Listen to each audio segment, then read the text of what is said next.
Hello everyone, welcome back to this channel.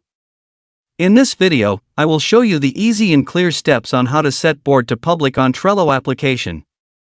So how to set board to public on Trello application? Make sure you keep watching this video until the end. Let's get started right away. Firstly, open the Trello app on your Android device. This is the initial screen of the Trello app.